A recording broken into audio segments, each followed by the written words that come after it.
한국은 이제 끝났어요. 반도체도 자동차도 다 중국에 밀리고 있잖아요. 내가 키보드를 두드리며 당당하게 말했죠. 그리고 그 말은 곧 기사로 실렸습니다. 내 이름은 린샤오.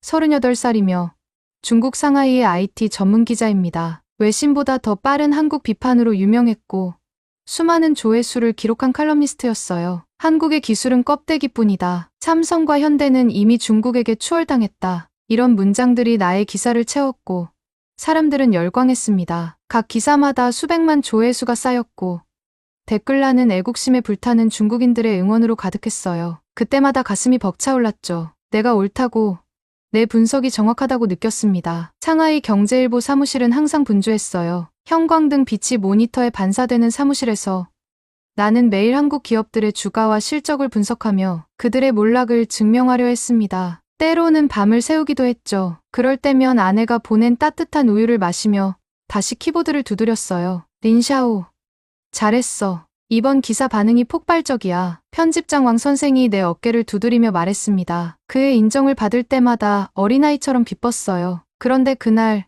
왕 선생은 평소와 다른 표정으로 내 책상 앞에 섰습니다. 린샤오, 사실 왕 선생이 잠시 주저하더니 말을 이었어요. 우리 독자들 사이에서 내 기사에 의문을 제기하는 목소리가 있어. 내가 한국에 한 번도 가보지 않았다는 게 사실인가? 순간 얼굴이 화끈거렸습니다. 사실이었어요. 나는 한 번도 한국에 가본 적이 없었습니다. 모든 분석은 인터넷 자료와 뉴스, 그리고 중국 내 전문가들의 의견을 종합한 것이었죠. 그럼 직접 가서 확인해봐. 한번 찍고 와. 제대로. 왕 선생은 서류 봉투를 내밀었습니다. 서울행 항공권이었어요. 나는 솔직히 내심 자신 있었어요. 한국이 얼마나 뒤처졌는지 보여주면 또 클릭수 폭발이겠지. 내가 써온 모든 기사가 현실로 증명될 순간이라고 생각했죠. 출발 전날 밤, 아내 메이는 내 여행 가방을 챙겨주며 물었습니다. 진짜로 한국이 그렇게 나쁜 곳이에요? 나는 자신 있게 대답했어요. 물론이지. 곧 모두에게 증명해 보일 거야. 그날 밤, 마지막으로 자료를 훑어보며 이미 결론을 내렸습니다. 한국은 가짜다. 그들의 성공은 거품이다. 내 마음속에는 이미 써놓은 기사가 있었죠. 이제 그 증거만 찾으면 됐습니다. 비행기 좌석에 앉아 노트북을 펼치고 다시 한번 자료를 정리했어요. 삼성전자의 분기별 실적, 현대자동차의 판매량 감소, 한국 청년 실업률, 모든 숫자가 내 생각을 뒷받침하는 것 같았습니다. 비행기가 서서히 상승하는 동안 나의 확신도 함께 올라갔어요. 2시간 반의 비행, 인천국제공항이 가까워졌습니다. 창밖으로 드러난 한국의 첫 모습은 생각보다 현대적이었어요. 겉모습만 그렇겠지라고 중얼거렸습니다. 구독과 좋아요는 제 영상 제작에 큰 힘이 됩니다. 여러분의 응원이 있어야 더 좋은 이야기를 들려드릴 수 있어요. 제 이야기가 마음에 드셨다면 잊지 마시고 구독과 좋아요 부탁드립니다. 한국으로 향하는 비행기 안에서 다음 기사의 제목을 이미 구상하고 있었습니다. 몰락하는 한국, 현장에서 본 진실. 정말 완벽한 제목이라고 생각했죠. 인천국제공항에 발을 디디는 순간 뭔가 이상했습니다. 상하이 푸동공항처럼 사람들로 북적이는 혼잡함이 없었어요. 줄이 거의 없었고 사람들은 조용히 질서 있게 움직였습니다. 내 앞에 있던 서양인 가족이 입국 심사대로 향하는 것을 지켜보았죠. 단 30초 만에 모든 수속이 끝났습니다. 분명 외국인에게만 친절한 것이겠지 라고 생각했어요. 그런데 내 차례가 되었을 때 입국 심사관은 미소를 지으며 말했습니다. 환영합니다. 린샤오 씨. 나는 깜짝 놀랐어요. 내 이름까지 정확히 알고 있어? 심사관은 여권을 보며 자연스럽게 답했죠. 여권에 있는 이름이니까요. 중국에서 오셨네요. 상하이에서요. 취재차 방문하신 건가요? 그 순간 안에서 무언가 살짝 흔들렸습니다. 이렇게 자세히 물어볼 필요가 있을까? 감시하는 건가? 하지만 심사관의 표정에는 적대감이 없었어요. 네. 취재차 왔습니다. 좋은 취재 되시길 바랍니다. 체류 예정 기간은 일주일이시죠. 기억해 두세요. 짐을 찾는 곳으로 향했는데 이미 내 가방이 벨트 위에 돌고 있었습니다. 푸동공항에서는 항상 1시간은 기다려야 했는데 이상하게 느껴졌어요. 세관을 통과할 때도 직원이 미소로 인사했습니다. 공항 밖으로 나오니 쌀쌀한 서울의 공기가 피부에 닿았습니다. 택시 승강장으로 향했을 때 질서정연하게 줄 서 있는 사람들이 눈에 들어왔어요. 아무도 새치기 하지 않았고 아무도 소리 지르지 않았습니다. 마치 모두가 사전에 약속이라도 한 듯했죠. 내 차례가 되어 택시에 탔을 때 기사님이 말했습니다. 이하우, 한국에 처음 오셨죠? 순간 당황했습니다. 중국어로 인사를 하다니. 왜? 네. 맞아요. 중국어를 하시네요. 요즘 중국인 손님 많아서 조금 배웠어요. 어디로 모실까요? 나는 호텔 이름이 적힌 종이를 보여드렸습니다. 기사님은 고개를 끄덕이며 미터기를 켰어요. 처음 오셨으면 한국 음식 많이 드셔보세요. 특히 삼겹살. 꼭 드셔보셔야 합니다. 나는 그 순간 안에서 뭔가 깨지기 시작했어요. 이렇게 친절할 리 없는데 내가 알던 한국은 중국을 경계하고 우리를 적대시하는 나라였습니다. 그런데 첫 만남부터 이런 친절함이라니. 택시는 고속도로를 지나 서울 도심으로 향했습니다. 창밖으로 보이는 풍경이 중국의 대도시와 크게 다르지 않았어요. 고층 빌딩, 번화한 거리, 현대적인 건물들. 그런데 뭔가 달랐습니다. 거리가 깨끗했어요. 인도에는 쓰레기가 거의 보이지 않았고 건물들도 정돈된 느낌이었습니다. 저기 보이는 건물이 우리나라 제일 큰 기업 삼성전자 본사예요. 기사님이 가리킨 방향으로 고개를 돌리니 거대한 유리 건물이 보였습니다. 그 순간 내 기사의 한 문장이 떠올랐어요. 삼성은 이제 화웨이에게 밀려 몰락 중이다. 하지만 그 건물에서는 몰락의 그림자가 보이지 않았습니다. 오히려 자신감 넘치는 현대적 디자인이 눈에 들어왔어요. 호텔에 도착해서 체크인을 마치고 방으로 올라갔습니다. 창문을 열자 서울의 밤 풍경이 펼쳐졌어요. 반짝이는 불빛들, 강 건너로 보이는 또 다른 도시의 모습. 몰락한 나라라고? 적어도 겉으로는 그렇게 보이지 않았습니다. 다음 날 아침, 나는 서울 중심가에 있는 한 카페로 향했어요. 취재 계획을 세우고 첫 인상을 정리할 필요가 있었습니다. 카페에 들어서자 모던한 인테리어와 차분한 분위기가 느껴졌어요. 주문을 하려고 카운터로 향했습니다. 아메리카노 한 잔이요. 네. 4,500원입니다. 가격을 들으니 중국보다 비싸다는 생각이 들었습니다. 경제가 어렵다더니 물가는 꽤 높은데. 커피를 받아 자리에 앉아 노트북을 펼쳤어요. 메모를 시작했습니다. 첫 인상 정돈된 도시, 친절한 사람들. 하지만 물가는 높음. 겉으로는 번영해 보이지만 실제로는 어떨까? 커피를 한 모금 마셨습니다. 맛있었어요. 창밖을 바라보니 사람들이 바쁘게 오가고 있었습니다. 그들의 표정에서 몰락한 나라의 절망감은 보이지 않았어요. 오히려 활기차고 자신감 넘치는 모습이었죠. 1시간쯤 카페에 앉아 있다가 취재를 위해 나가기로 했습니다. 커피 한 잔을 마시고 나와 취재 노트를 꺼내려는데 순간 가슴이 철렁 내려앉았어요. 지갑이 없었습니다. 카드, 신분증, 현금, 모든 게 들어있는 지갑이 사라졌어요. 숨이 턱 막혔습니다. 지갑을 잃어버린 것은 여행 중 최악의 상황이었죠. 특히 낯선 외국에서는요. 가방을 뒤지고 주머니를 다시 확인해봤지만 없었습니다. 아마도 카페 안 어딘가에 떨어뜨린 것 같았어요. 그때였습니다. 카페 직원이 뛰어왔어요. 손님, 지갑 놓고 가셨어요.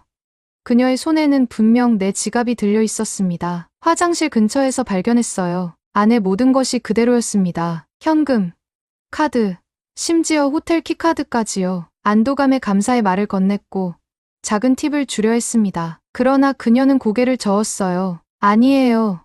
당연한 일인걸요. 순간 내 안에서 무언가가 뚝 부러졌습니다. 이건 연출도 쇼도 아닌 현실이었어요. 이 순간 내가 쓰려고 했던 기사의 첫 문장이 머릿속에서 흔들리기 시작했습니다. 지갑을 찾은 후 나는 원래 계획대로 삼성전자 본사 방문을 시작했습니다. 대중교통을 이용하기로 했는데 지하철이 놀라울 정도로 깨끗하고 정확했어요. 역에 들어서자 전광판에는 열차 도착 시간이 초 단위로 표시되어 있었고 정확히 그 시간에 열차가 도착했습니다. 중국의 지하철도 좋지만 이런 정확성은 인상적이었죠. 삼성전자 본사 앞에 도착했을 때 웅장한 건물 앞에서 잠시 주춤했습니다. 내가 그동안 쇠퇴하는 기업이라고 썼던 곳인데 그 건물에서는 번영의 기운이 느껴졌어요. 로비로 들어가자 안내 데스크에서 친절한 직원이 맞이했습니다. 안녕하세요. 무엇을 도와드릴까요? 저는 중국 상하이 경제일보의 기자 린샤오입니다. 사전에 인터뷰 요청을 했었는데요. 직원은 컴퓨터를 확인한 후 미소 지었습니다. 네. 박 과장님과의 미팅이 예약되어 있네요. 잠시만 기다려주세요. 10분 후 30대 중반으로 보이는 남성이 로비로 내려왔습니다. 놀랍게도 그는 유창한 중국어로 인사했어요. 이하오, 린샤오 씨. 저는 글로벌 전략팀의 박준호입니다. 반갑습니다. 그의 중국어 발음이 거의 완벽해서 놀랐습니다. 우리는 회의실로 이동했고 그곳에서 삼성의 미래 전략에 대한 대화를 나눴죠. 중국과의 경쟁에 대해 어떻게 생각하시나요?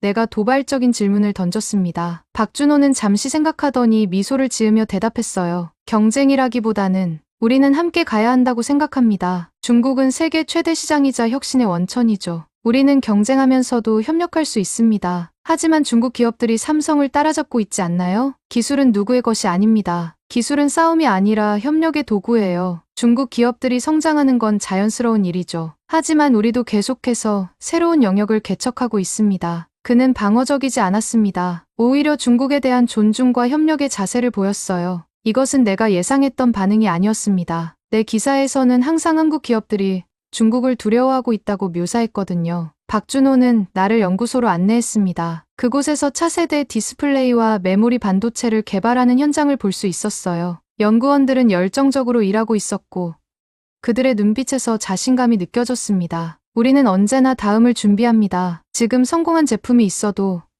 이미 그 다음을 개발하고 있어요. 위기의식이 우리를 앞으로 나아가게 하는 원동력입니다. 다음 방문지는 현대자동차 연구소였습니다. 그곳에서 만난 강 부장은 자율주행과 수소차 기술을 보여주었어요. 놀랍게도 그들의 기술은 실제로 도로 위에서 운행되고 있었죠. 이미 서울 시내에서 수소버스가 운행 중입니다. 우리는 자동차 회사를 넘어 모빌리티 솔루션 기업으로 변화하고 있어요. 강 부장의 말에는 확신이 담겨 있었습니다. 그는 자신들의 기술력을 자랑스러워했지만 과장하지 않았어요. 오히려 아직 가야 할 길이 멀다는 점을 솔직하게 인정했습니다. 중국의 전기차 기업들도 정말 빠르게 성장하고 있죠. 우리도 배울 점이 많아요. 경쟁은 서로를 발전시키는 원동력이니까요. 오후에는 판교에 있는 스타트업 캠퍼스를 방문했습니다. 이곳에서 만난 젊은 창업자들은 글로벌 시장을 목표로 혁신적인 제품을 개발하고 있었어요. 20대 후반으로 보이는 한 여성 창업자는 인공지능을 활용한 교육 플랫폼을 개발 중이었죠. 우린 실패를 두려워하지 않아요. 빠르게 실수하고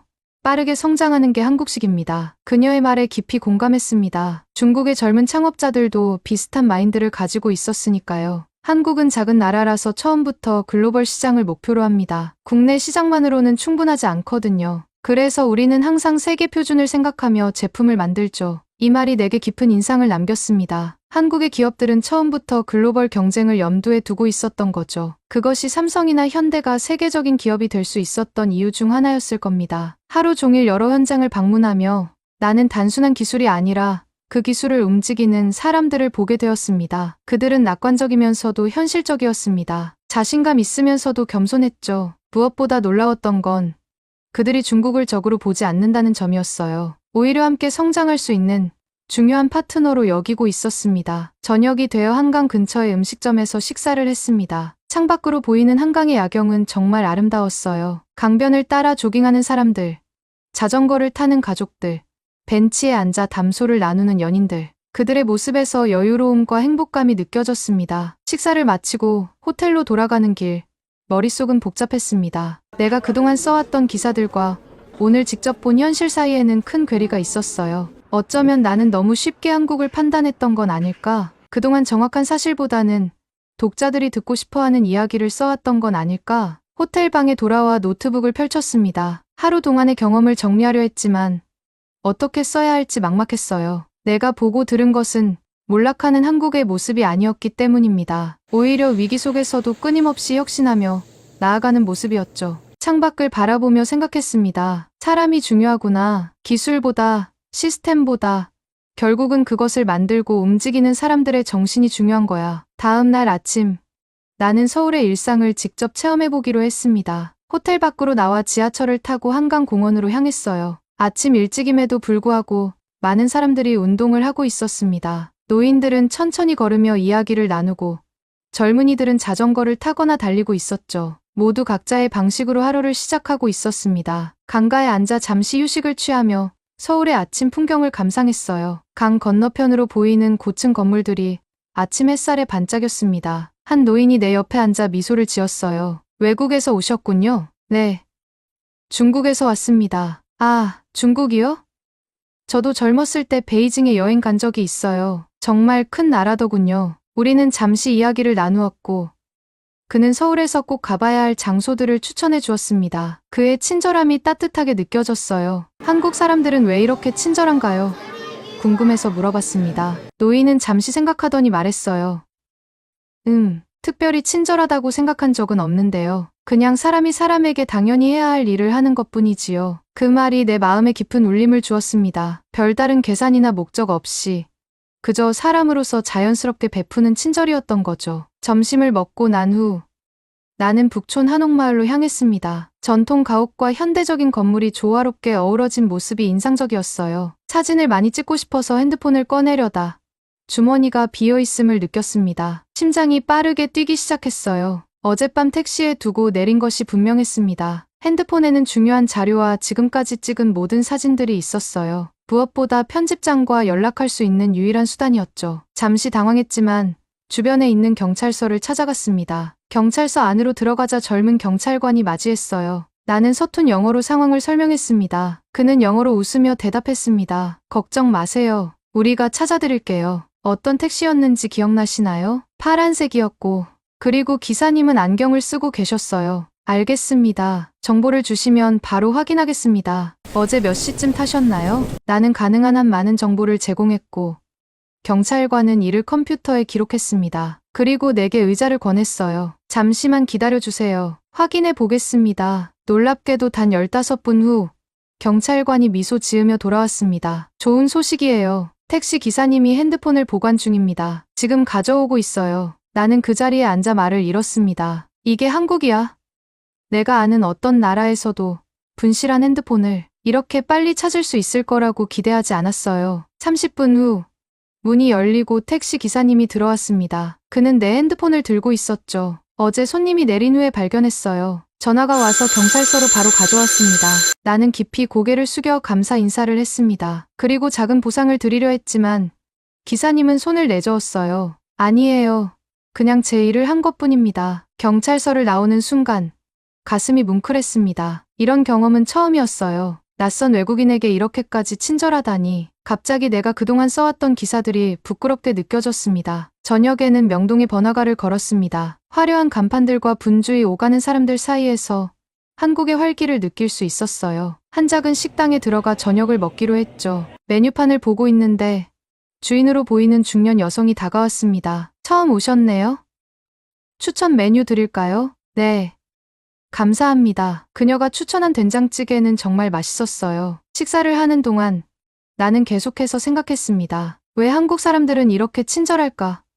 그들이 얻는 것은 무엇일까? 식사를 마치고 계산을 하려는데 주인이 작은 귤 2개를 내밀었습니다. 디저트로 드세요. 한국에 오신 걸 환영합니다. 그 순간 깨달았습니다. 그들은 아무것도 기대하지 않았어요. 그저 자연스러운 친절을 베풀고 있었을 뿐입니다. 이것이 한국 사회의 진짜 모습이었던 거죠. 호텔로 돌아가는 길.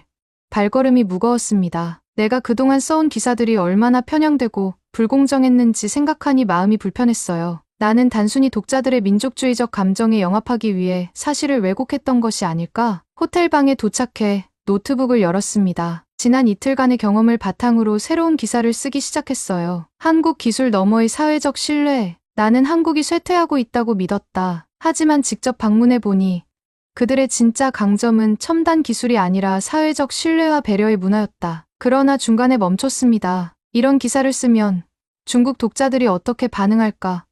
편집장은 어떻게 생각할까?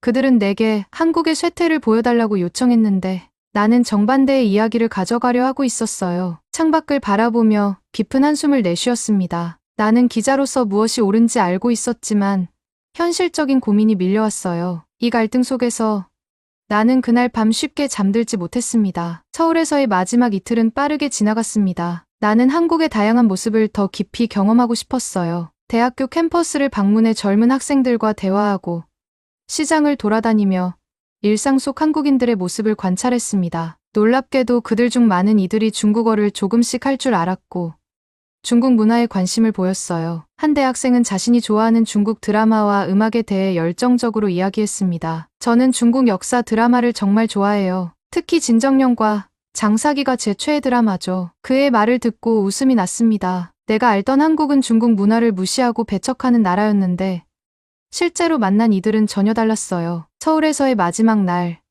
나는 남산타워를 방문했습니다. 케이블카를 타고 올라가면서 서울의 전경을 내려다보았어요. 빽빽하게 들어선 빌딩들, 그 사이로 흐르는 한강, 그리고 그 너머로 펼쳐진 산들. 아름다운 풍경이었습니다. 타워 전망대에서 서울을 내려다보며 생각했습니다. 이 도시는 너무 많은 상처를 견뎌왔어. 식민지배, 전쟁, 분단. 그럼에도 불구하고 이렇게 아름답고 활기찬 도시가 되었구나. 남산에서 내려오는 버스를 탔을 때 나이 지긋한 버스 기사님이 미소 지으며 승객들에게 작은 사탕을 나눠주고 계셨어요. 추우실 테니 드세요. 한국 오신 거 환영해요. 나는 그 작은 사탕을 받아들었습니다. 단순한 사탕 한 개였지만 그 안에 담긴 마음이 따뜻하게 느껴졌어요. 공항으로 향하는 길, 택시 기사님은 내게 물었습니다. 한국 방문은 어떠셨어요? 정말 좋았습니다. 생각했던 것보다 훨씬 더 좋았어요. 다음에 또 오세요. 다음엔 제주도도 가보세요. 정말 아름다운 곳이에요.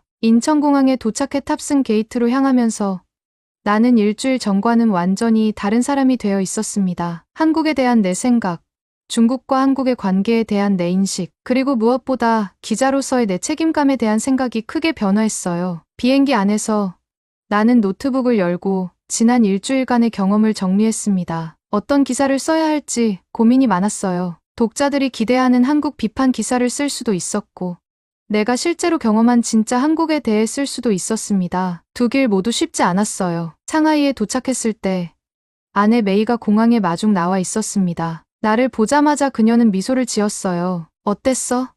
한국은? 말해줄 게 정말 많아. 집으로 돌아가는 차 안에서 나는 한국에서의 경험을 아내에게 이야기했습니다. 지갑을 돌려준 카페 직원, 핸드폰을 찾아준 택시 기사, 그리고 무엇보다 내 편견을 깨준 작은 친절들. 정말 특별한 경험이었구나. 아내가 말했습니다. 그럼 어떤 기사를 쓸 거야? 나는 잠시 침묵했어요. 아직 잘 모르겠어. 고민이 많아. 다음 날 아침, 출근길에 오르며 마음이 무거웠습니다. 사무실에 도착하자 동료들이 반갑게 맞이했어요. 린샤오. 어서 와. 한국은 어땠어? 정말 끝장난 기사 기대하고 있어. 그들의 기대에 억지로 미소 지으며 자리에 앉았습니다. 잠시 후 편집장 왕 선생이 다가왔어요. 린샤오 기자, 회의실로 와줘. 나를 포함한 주요 기자들이 모인 회의실에서 왕 선생은 바로 본론으로 들어갔습니다. 린샤오 기자, 기사는 언제 나옵니까? 모두들 당신의 한국 취재 내용을 기다리고 있습니다. 모두의 시선이 나에게 집중되었습니다. 그들은 내가 쓴 한국 비판 기사를 기다리고 있었어요. 그동안의 내 기사 스타일대로라면 한국의 기술적 허상, 몰락하는 삼성, 중국에 밀리는 현대차 같은 제목이 붙었을 것입니다. 그런데 이제 나는 그런 기사를 쓸 수 없었어요. 그것은 진실이 아니었기 때문입니다. 나는 조용히 입을 열었습니다. 한국은 몰락하지 않았습니다. 오히려 회복력 있고 따뜻한 나라였습니다. 회의실이 조용해졌습니다. 동료들은 놀랐고 일부는 실망한 표정이었어요. 왕 선생의 얼굴에는 당혹감이 스쳤습니다. 무슨 말입니까? 우리는 한국의 쇠퇴를 보여주는 기사를 기대했는데요. 죄송합니다. 왕 선생님. 하지만 제가 직접 본 한국은 우리가 생각했던 것과는 달랐습니다. 그들의 기술력은 여전히 강하고 무엇보다 사회적 신뢰와 배려의 문화가 인상적이었습니다. 잠시 정적이 흘렀고 왕 선생은 깊은 한숨을 내쉬었어요. 린샤오, 당신은 우리의 스타 기자입니다. 독자들은 당신의 날카로운 비판을 기대하고 있어요. 당신의 기사가 우리 신문의 조회수를 끌어올린다는 것을 알고 있지 않습니까? 그의 말은 사실이었지만 이제 나는 단순히 조회수를 위해 진실을 왜곡할 수 없었어요. 저는 기자로서의 양심에 따라 진실을 전해야 합니다. 그동안 제가 한국에 대해 쓴 기사들은 편향되었습니다. 실제로 가보니 상황은 달랐어요. 왕 선생은 잠시 생각하더니 말했습니다. 좋아요. 그럼 당신이 본 진짜 한국에 대한 기사를 써보세요. 하지만 명심하십시오. 독자들의 반응이 좋지 않으면 우리는 다시 생각해봐야 할 겁니다. 회의가 끝나고 자리로 돌아오는 길, 동료들의 시선이 느껴졌습니다. 일부는 의아해하는 표정이었고 일부는 실망한 기색이었어요. 그들은 내가 항상 해왔던 대로 한국을 신랄하게 비판하는 기사를 기대했던 것입니다. 하지만 나는 이제 다른 길을 가기로 결심했습니다. 진실을 전하는 것, 그것이 진정한 기자의 사명이라고 생각했어요. 그날 밤 상하이 자택에서 컴퓨터 앞에 앉았습니다. 새벽 2시였지만 잠은 전혀 오지 않았어요. 머릿속에는 한국에서의 기억들이 가득했죠. 커서가 깜빡이는 빈 문서 앞에서 깊은 숨을 들이마셨습니다. 나는 처음부터 다시 썼어요. 한국 기술의 허상이 아니라 한국 사회의 진심에 대한 이야기였습니다. 지갑을 돌려준 직원, 핸드폰을 찾아준 기사, 그리고 무엇보다 나의 편견을 깨준 작은 친절들을 담았죠. 우리는 한국을 기술의 경쟁 상대로만 보아왔다. 하지만 그보다 더 먼저 봐야 할 건 그들이 가진 사람의 힘이었다. 기사를 쓰면서 내 안에서 무언가가 치유되는 느낌이었습니다. 진실을 말한다는 것.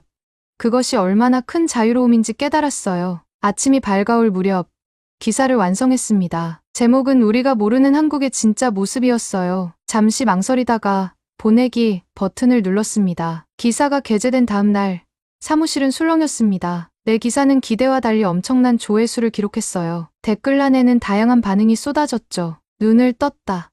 이런 기사를 기다렸다. 너무 한국에 호의적인 것 아닌가? 물론 부정적인 반응도 많았습니다. 내 이전 기사들을 좋아했던 독자들 중 일부는 배신감을 느꼈다고 했어요. 하지만 의외로 많은 독자들이 새로운 시각을 환영했습니다. 왕 선생이 내 책상으로 다가왔어요. 의외로 반응이 괜찮네요. 린샤오 기자, 이 시리즈로 계속 가보는 건 어떨까요?